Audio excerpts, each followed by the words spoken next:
Hey everyone, today we're going to be talking about the Ludwig metal shell version of the Jazz Combo Piccolo snare. As you can see, this snare has had a tough life, but it tunes up and it plays well. Okay, so some brief history. In 1918, we had the first two versions. They were both single tension drums and they were available both in either metal or wood. In 1949, WFL released the Buddy Rich Bebop Piccolo snare, which were available in 3x13 and 4x14. The lugs and the throw were a little bit different than what you're used to seeing, but that was the origin of that snare. In 1956, Buddy Rich decided to leave WFL, so they renamed it the Bebop snare. You will find these snare drums with both the WFL and the Ludwig transition badge. In 1960, you have the introduction of the pre-serial Ludwig Keystone badge. By now, all the design cues that you've become familiar with have been installed onto these snare drums. Now, this example is from about 1970-1971, and I can tell because the badge there didn't have a serial number. So that definitely puts it in that era. The P32 butt plate with the L and the G touching tells you that it's a 70s era butt plate, so that's correct. You see the rounded edges on the snare gates. That's correct to Ludwig, so that tells us that that's all original. Okay, so now we're working our way around to the P84 throw-off. As you can see, this thing is brass. Now let me give you some details on it.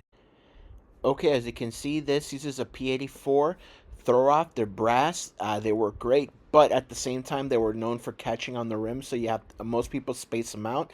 So they're a catch-22 on whether or not you want to use them or not. Here you can see how they're spaced out with a bunch of washers. To be honest with you, I like the snare for the history that it has, but I'm not a real big fan of the operational side of the snare, and I will start explaining that. But first, let me show you how some of these snares shipped without a serial number. Okay, guys, so now I'm going to talk to you about the harsh realities about owning one of these snares.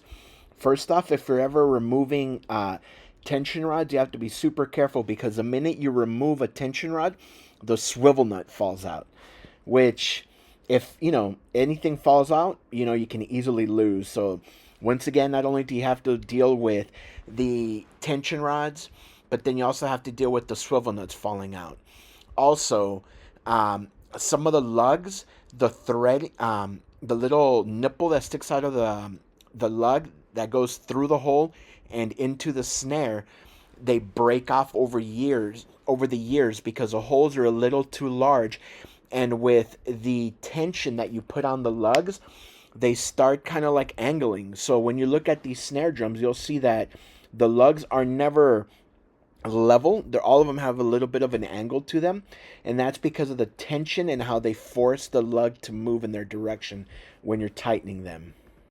Okay, before I go any further, please, if you like the videos that I'm putting out, please like, subscribe, and share the video with somebody else, huh? So I tried taking this whole snare drum apart and then putting it back together, and I ended up having to retap the majority of the lugs. Like I said, the throw-off gave me issues, so would I recommend buying one of these? No. Is it cool to have? Yes. Maybe just to have sitting on the shelf, but as a daily player, absolutely not. In the end, this snare does its job, but I would never make it my primary snare. It'd be too much of a gamble. Anyhow, guys, have a great one.